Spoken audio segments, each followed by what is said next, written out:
Hey everybody, welcome to No Plan, No Problem, the weekly D&D advice podcast where two Dungeon Masters set forth on an epic quest to try and find actionable tips for you to use in your next game. I'm your Dungeon Master, Anto.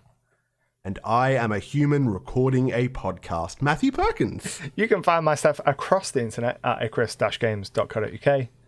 And all of my stuff is over at matthewperkins.net. So today, Anto, we're going to be talking about a little bit of a high-level concept in role-playing games. It's metagaming. Yes. Metagaming. Isn't that a scary word? Ooh, spooky. But it's not too complicated. You already know what it is. And let me break it down for you.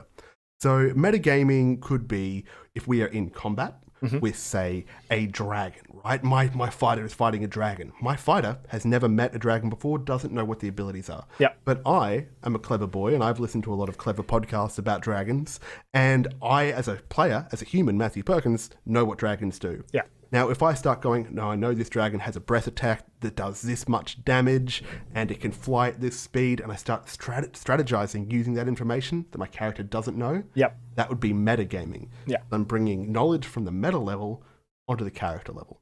But it could also be a little bit more abstract, like, I don't know, if we are doing a heist, right? We're going to break into the bank.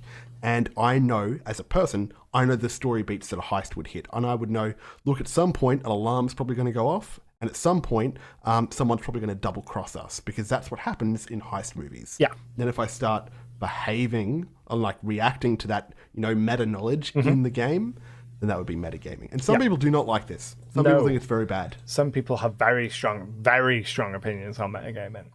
Yeah, but, I'm a little bit more forgiving of it. I don't mind it.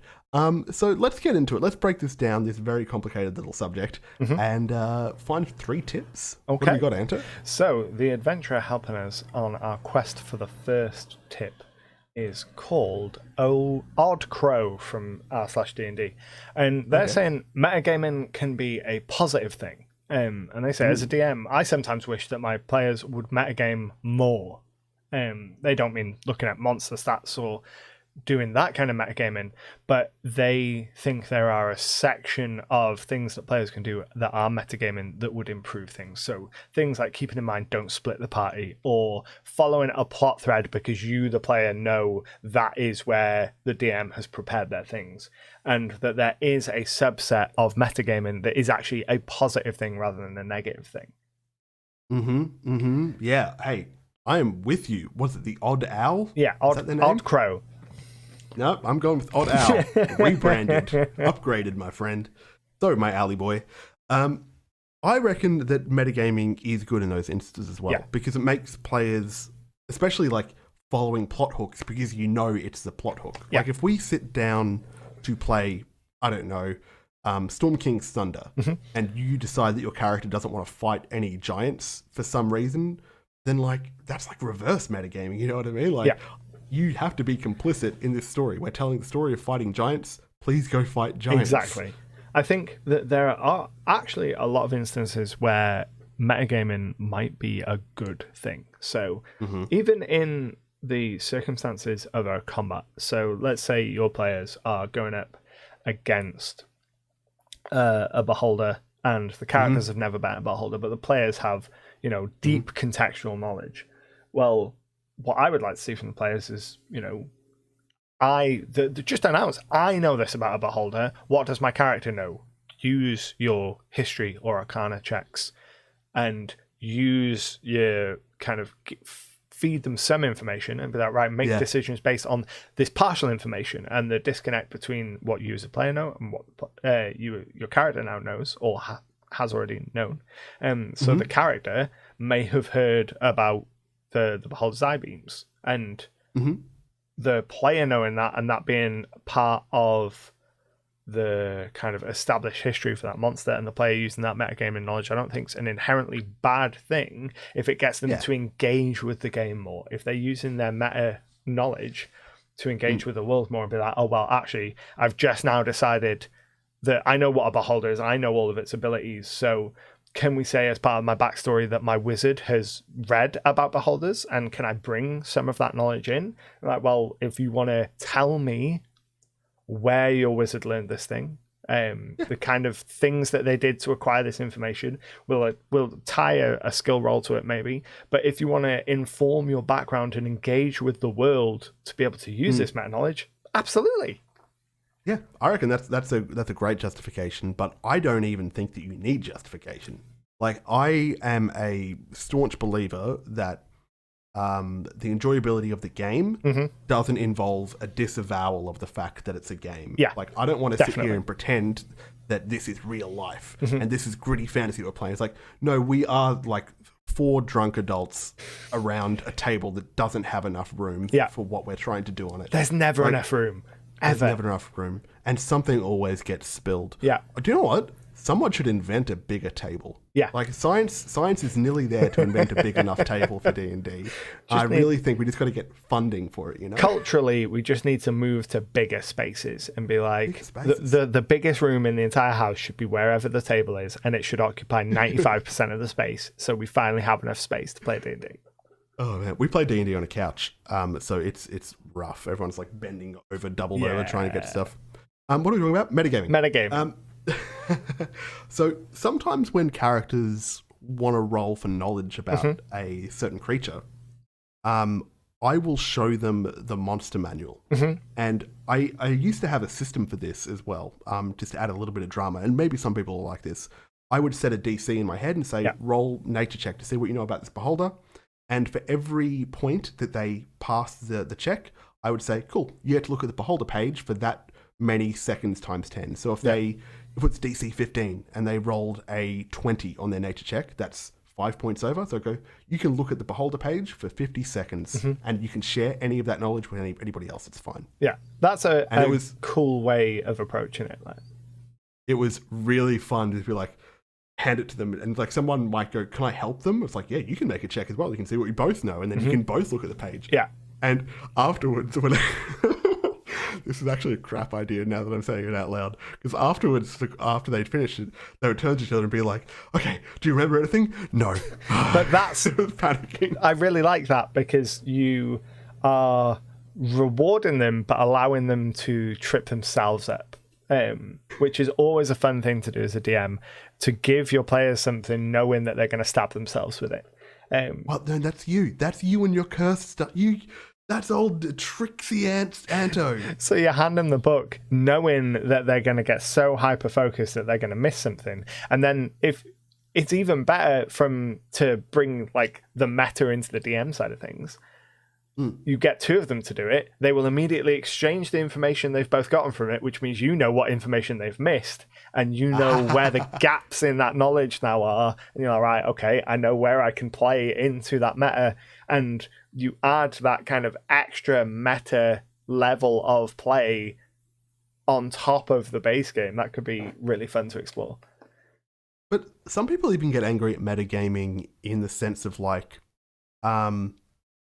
okay, this is something that some real adversarial dungeon masters do that I really don't like. They'll go like, oh, how many hit points is the wizard on? Talking about their ally. Yeah. And the dungeon master go, your character doesn't know what a hit point is. Yeah.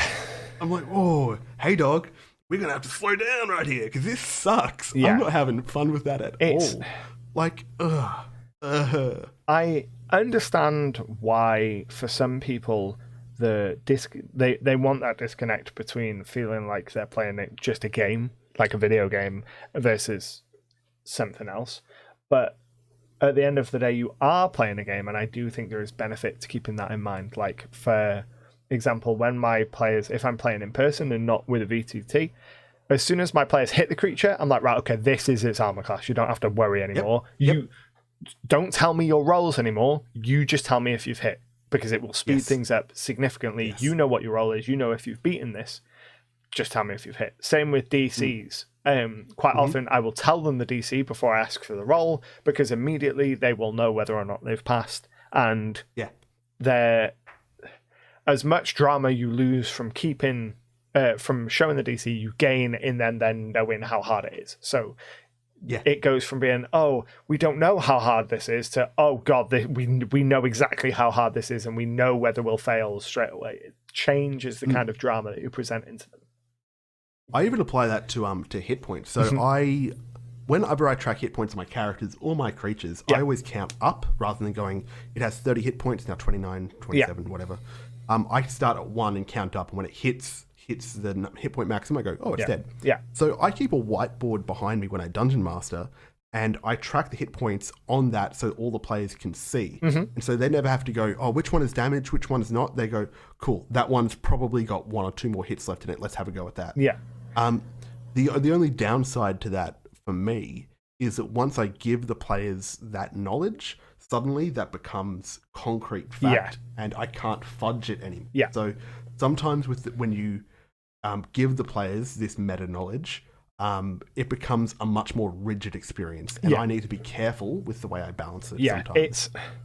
That is one of the things. Like, I don't tell my players what monsters' hit points is, because for me that dial of hit points is one of the ways that I will keep an eye on balance in a combat, because the CR system is notoriously terrible, and you can have a perfectly balanced encounter on paper that just immediately goes south and is very clear that, oh, this isn't going to work, and being able to dial the hit points.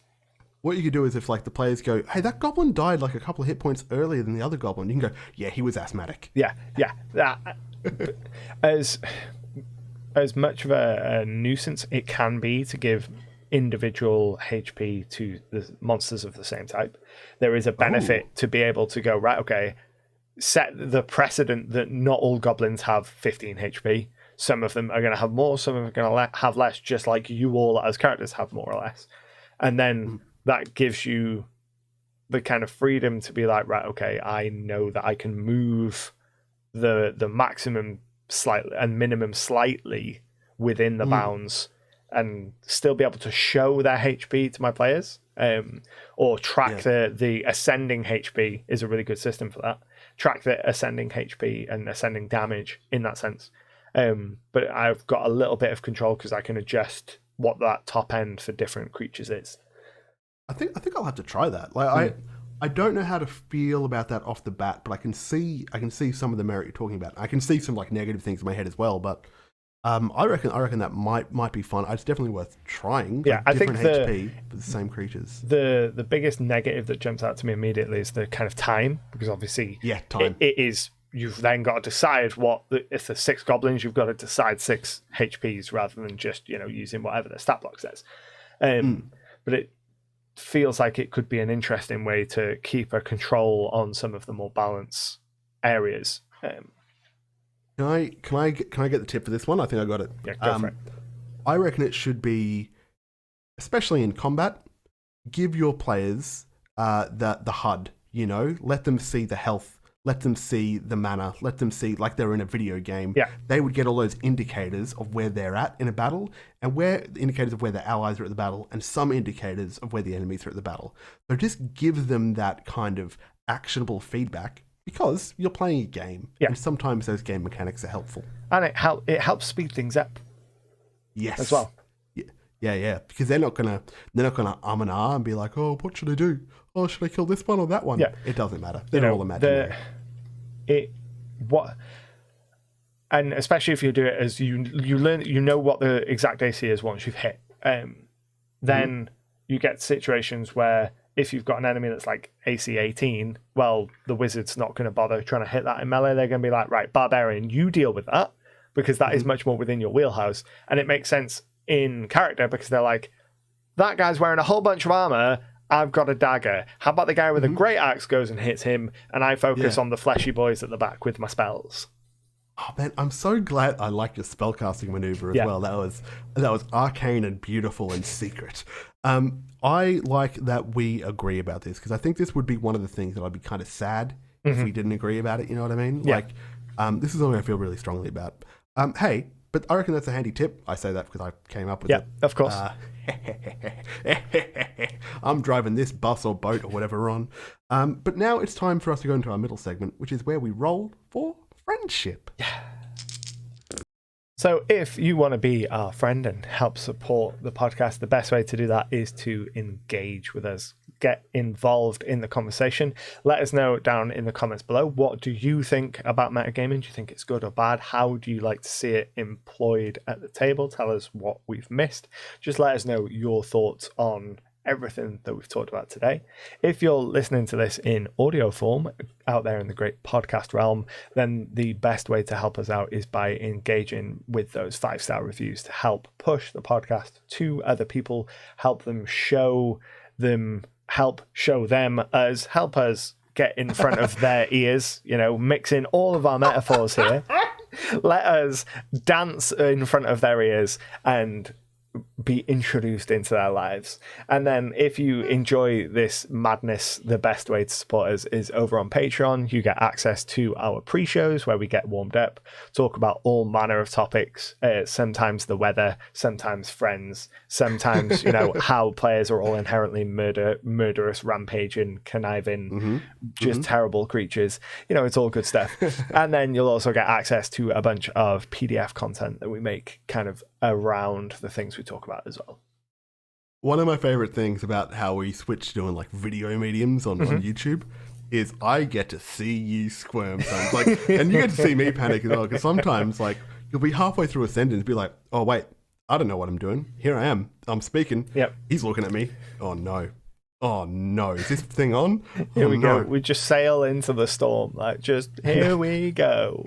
That sailing into the storm is a very, very poignant metaphor for this. Yeah. Hey, if you're listening on YouTube and you want to leave us a YouTube comment, you're probably going to you might have this instinct. You might have this bile building up in your gut, going like, oh, I've got something to say about metagaming, or they're wrong about metagaming. Don't say it.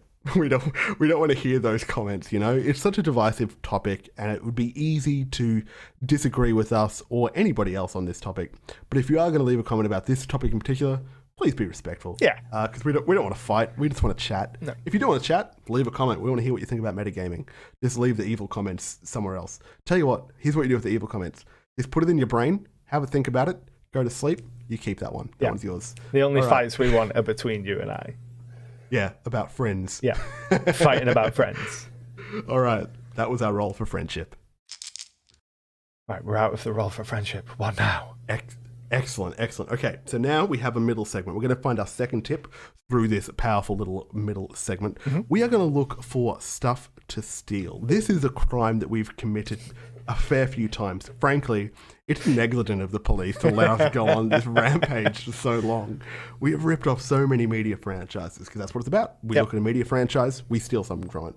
And in the name of metagaming, I want to look at Deadpool. Yeah. Now, specific to metagaming, Deadpool has a very specific kind of quality, in that Deadpool is a comic book character who is aware that he's a comic book character. And he does a narrative technique, which is called in a lot of mediums, called breaking the fourth wall, where they address the audience or kind of call out the fact that they are a character in fiction. I think that term probably comes from stage. Yeah. If you think you've got the back of the stage, that's the back wall, and they've got the two sides, exit stage left and right. But then the fourth wall, with the one at the front where the audience is. So have you've seen Deadpool? I have. The movies? Yes. Yep. Now, I don't know anything about the comics. I don't know anything about the cartoons. Anything outside the movies, I do not know. Okay. What about you? Yeah, I mostly know the movies. I'm aware of a little bit kind of outside that I've picked up via osmosis over the years, but mostly the movies. Yeah. Basically, well, do you want to sum up what Deadpool is, as a character? So Deadpool... and keep it clean, please. Yeah, okay? Deadpool is a mutant anti-hero? Super anti-villain? He's a bad good guy.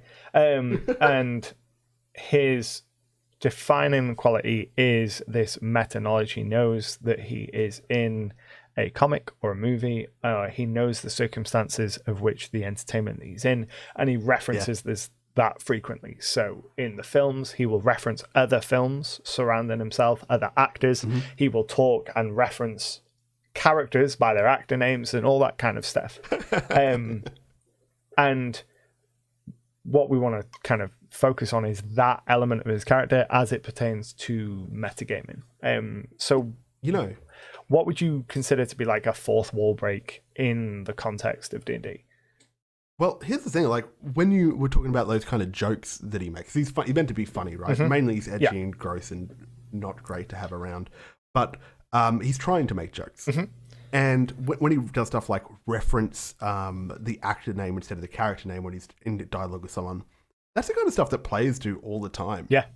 Like if you do a character voice that sounds a little bit like Sean Connery, the characters will start calling that character Sean Connery, but Sean Connery doesn't exist in your world, right?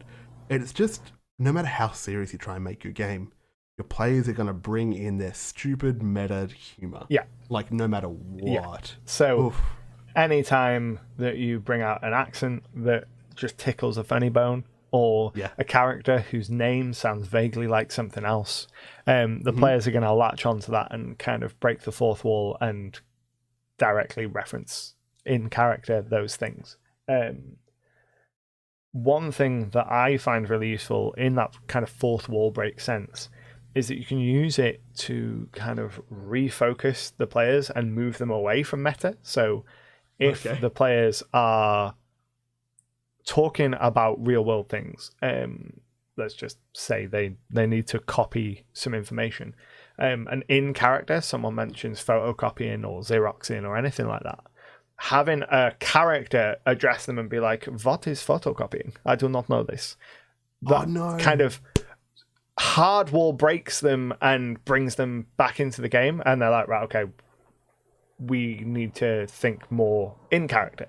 Hey, we're diverging. I can see the timeline. We're splitting up. So you I don't know. And I know I interrupted you before you finished your point. I'm sorry. I might not be attacking a full version here. But I love bringing in real world stuff into D&D. Like if I had the characters talking about Xeroxing something, the character would say, I know a powerful wizard who knows the spell Xerox. He could teach it to you.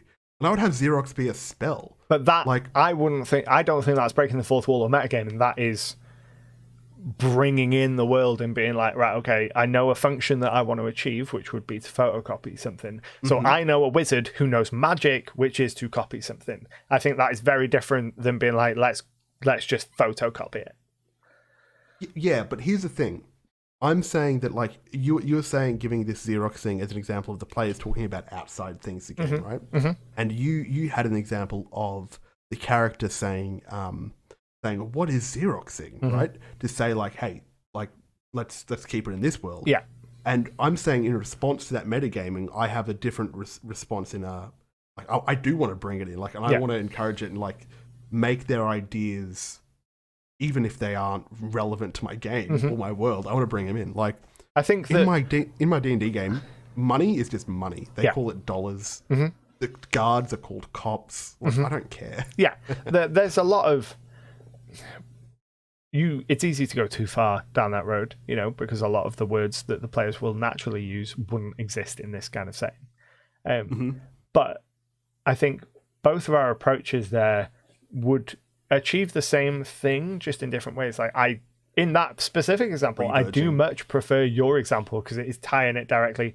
You know, if the NPC is like, oh, I don't know what you're talking about Xeroxing, but I do know a wizard called Xerox, and they do happen to be renowned for scribing copies. That is the best of both worlds. You communicate to the players on a meta level, you know, pull it back, remember that you and your characters are separate things, you don't have the same knowledge, but it is also that fun in-game reward where they go, okay, now we can go and see the wizard Xerox and get our spells copied, and it's adding extra levels to it. In terms of shutting that kind of meta talk down, though, my friend Luke, my mod over on Discord, he told me a great story once where, like, the players were being really unhelpful and just, like, trying to call for their own roles and being like, okay, I'm going to roll to persuade this guard, you know, when the situation didn't really call for it. Yeah. And to shut a player down, Luke did something like, the guy goes, oh, I rolled a natural 20 to persuade him. And Luke says, oh, yeah, the guard says, whew, 20, that's pretty good. Yeah. Like, I think that might be the tip here, is that sometimes a fourth wall break can help reset your players and kind of realign everyone at the table when things go off track. and the way you do that can be different, but the kind of using it as a reset button can be really handy. Yeah, actually, do you know what? I am coming around. I like the idea of framing it as a reset button, something to reground them. And I suppose, like, there are different spirits of metagaming. Like, some people, so, like, on this kind of meta chat, I mean, when I say metagaming, I mean meta chat around the table. People talking about work, or people talking about the game in terms that don't make sense for the game. And sometimes it's, like, malicious, where people are being belligerently, you know, not paying attention, checking their phone stuff. In that case, if you want to be mean, whatever. But sometimes it's just innocuous. Like, it's just innocent. Friends sitting around the table, they want to chat. They're good friends. They want to catch up. It can be a really useful, say, conversation has drifted and people are talking about out-of-game things. But they were talking to a character. Just having that character be like, oh, I can see that you're busy. I'm just going to leave now. And have they, like, that kind of fourth wall break, that meta interjection is a really good way to kind of reset the table and be like, oh, okay, yeah, we are all here to play D&D. Let's carry on playing. Yeah, I really like that tip. I do want to add an addendum, not to the tip, just to that little example. Sometimes when your friends are talking outside a game around the table, sometimes it's safe to go like, hey guys, let's just take a 10-minute break. And let's have a quick beer and then we'll get back to it. Yeah. Like, sometimes that's them telling you, oh, like, can we take a break? And they just don't know how to say it. Yeah. Oh, dude, this is a really wholesome chat. I'm really glad after diverging, we kind of reverged. And now we're back. Reset. We did reset. Good job. Well done. So proud of you. Hey, we have one more tip to get to. Do you have it in front of you, or do you need me to stall for time? No, you don't need to stall for time. Oh, so thank God, I've run out of words. This tip comes from a deleted user who will never be known to the archives of history, from the D&D Next subreddit, and they're asking, can a DM metagame? So we've talked about ways in which the players can metagame. We've talked about ways that we can use fourth wall breaks to kind of realign ourselves. But now let's talk about, can a DM metagame, and what does a DM's metagaming look like versus the players? Well, look, absolutely. Because if metagaming is just bringing outside knowledge to the situation, but I think that a good DM exclusively metagames to the benefit of the players. Not necessarily the characters, but they're metagaming to make the experience of the players more enjoyable, more dramatic, more exciting. What do you reckon? I agree with like 90% of that. Oh, okay. So I think a good DM will metagame to make things more enjoyable and dramatic. I don't think that has to be synonymous with making things better for them. Because sometimes more enjoyable and dramatic can be the situation gets worse for you. But as a player, I enjoy that kind of stuff. Like, if I'm in Strife, I love it. Yeah, give me a pickle. Make things better and more dramatic and more enjoyable for the players, but it doesn't have to be more enjoyable for the characters, because those two things don't always have to go hand in hand. Screw those guys. Yeah, I'm sick of those characters. But yeah, I metagame as the DM all the time, like near constantly, because I am crafting a world aware of what those player characters are and what they want. And because it's a story for them. Yeah, it's, even though I present the world to them as, right, the world exists and will advance without you, I'm still making sure that things that are interesting uniquely to them are coming across them, which is a kind of metagaming, because I'm taking knowledge of them as the players and what they want to experience and what their character is, and placing it in front of them, or placing the information to lead it to them in front of them, even if it might not otherwise make sense, because that is what the game is. Yeah, the game is the story, and the story has a purpose. Yeah, I have almost completely done away with any kind of Dungeon Master subterfuge or like pretending that things aren't the way they are. I play with an open hand. I tell the players pretty much what I'm feeling and what I'm doing and what I'm planning. And I found, at least with my group, that lets them play into the style of game I'm trying to run a lot better. Yeah. Like, I'm open with the stuff that I'm doing so that they can metagame into it. Can we maybe have a quick think about negative Dungeon Master metagaming? Like, how can you imagine a Dungeon Master metagaming in a way that's not helpful? And I've got one example off the top of my head. It's if your players... you set a problem in front of your players, okay? say that they're trying to break into this bank or whatever, and you've set all the sentries around there, and then you don't plan for one contingency, and they come up with a plan that gets around it. Oh, we're not going to get past those guards. Okay, we're going to cast Dimension Door Blind 300 feet in that direction. Just hope we get it. Yeah. And even if that is 100% correct and they actually nail it, you go, no, that doesn't work, because I didn't want you to get in there. Know? I wanted you to try and struggle with the guards. That's what I'd prepped. So your plan there's an anti-magic field. Yeah. Even though there wasn't an anti-magic field before. Yeah. It punishes the players. I think hate it. That can be a negative form of metagaming, but you can also flip that on its head and be like, okay, here's a situation where I didn't expect the players to try and Dimension Door. They're going to Dimension Door. So they're going to have an outcome. It's just not going to be a positive outcome. So I had that in my last campaign. I described this scene in which a notable wizard conjured a door, went through it, and the door disappeared. And one of the players was like, I'm Dimension Dooring through that wall. I'm following. And I was like, okay. In my notes, I've got nothing planned for this. This was just a cool, magic dude being a magic dude and being mysterious. And I've got nothing but, okay, cool, you're Dimension Dooring. And I'm furiously going through my notes. And just on the fly, I was like, okay, cool. So this magic dude's keeping an immortal vampire beneath his tower. Of course he is. So you're going to Dimension Door through that, and then as a result of that, end up setting this vampire free because of your terrible choices. Look, but I wouldn't say that's an instance of punishing the players at all. I would say that's rewarding them with drama, because that's super cool, and that's something they're going to remember. But in my example, of just saying, no, it doesn't work, you can't do that. And you're just kind of shutting them down. I just don't... Yeah, I think you said yes. This Dungeon Master says no. There are times where no is useful. So in some circumstances, it would make sense for... Forbiddance is a really good example, and I used a lot of Forbiddance in my last campaign. So once the players kind of reached a level where they were notable, and they had been seen teleporting, and that's kind of the condition that I used to balance it and make sure that I wasn't negatively metagaming. Once their enemies knew of their abilities, their enemies started planning for those abilities.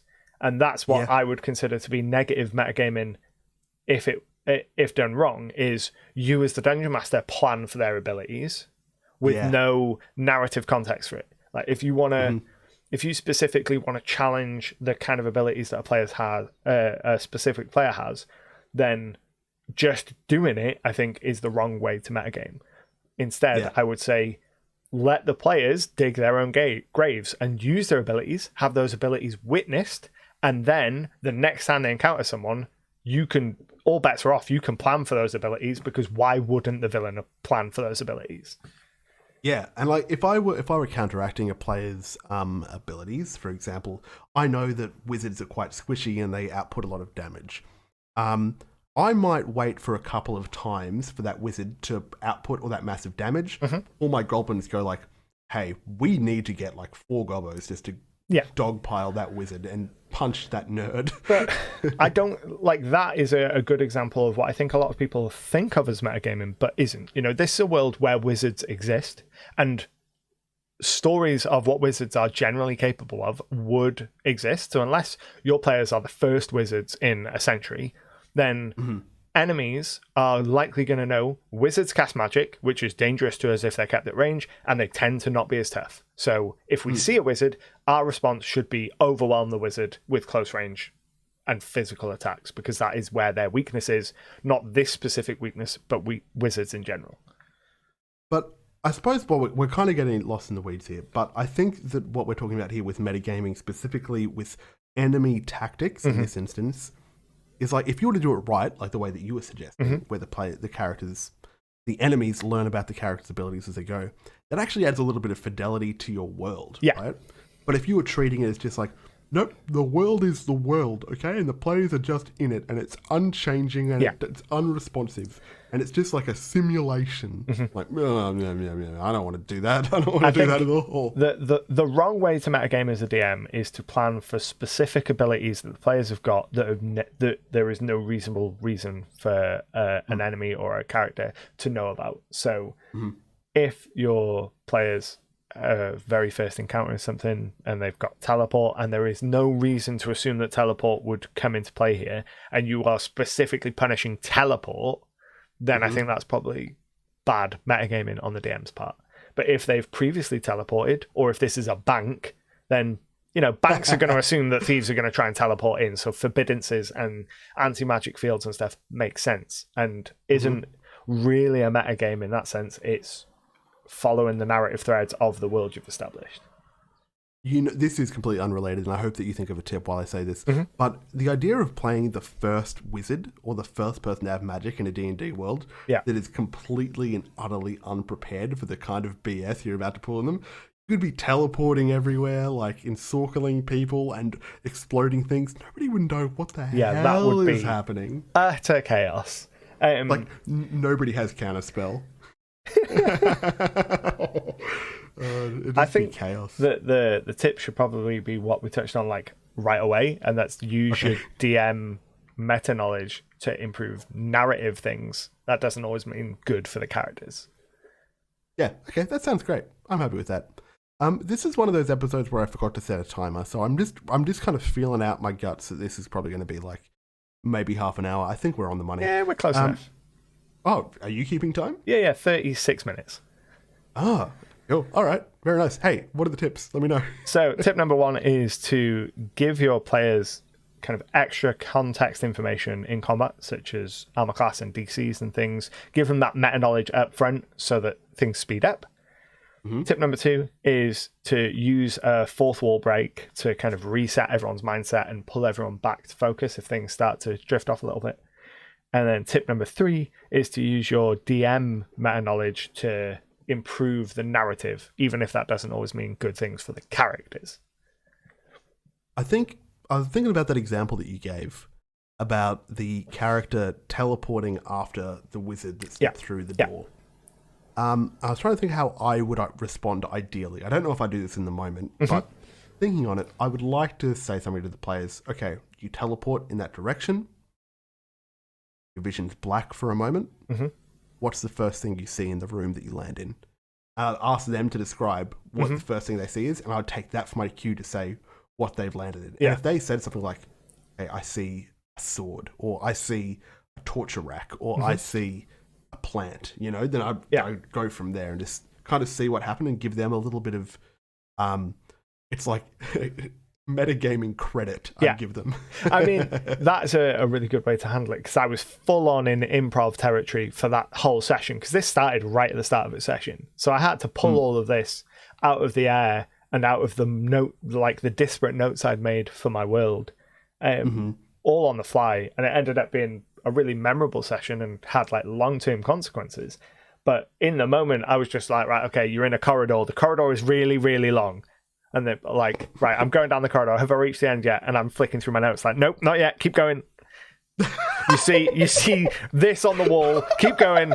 As I'm desperately laying the tracks in front of him. I'm this long corridor has got recessed alcoves and there are magic items in it. And it's a gallery of magic items. And have we reached the end yet? No. And here's, and looking at my magic item table, you see this magic item. No, keep flicking through and trying to put the tracks down in front of him.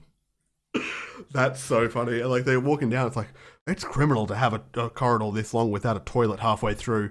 What's happening? It's crazy. Is this up to code? I had no idea what was going to be at the end of that corridor until they reached the end of that corridor. Oh, dude, that's so funny. All right, we got to end this podcast. Hey, thanks for listening, everybody. My name has been Matthew Perkins. You can find my stuff over at matthewperkins.net. And my name is Anto, and you can find my stuff across the internet at icarus-games.co.uk. Now, the song that plays us out at the end of every episode and at the start of every episode is called All Together by a gang named House Hats. Benevolent gang. If you're going to leave a comment on this episode, I want to hear what you think about metagaming. It's positive things only, hey? Good vibes only. Good vibes only. Yeah. Good vibes only. All right, no plan, no problem. Goodbye, peace. Bye.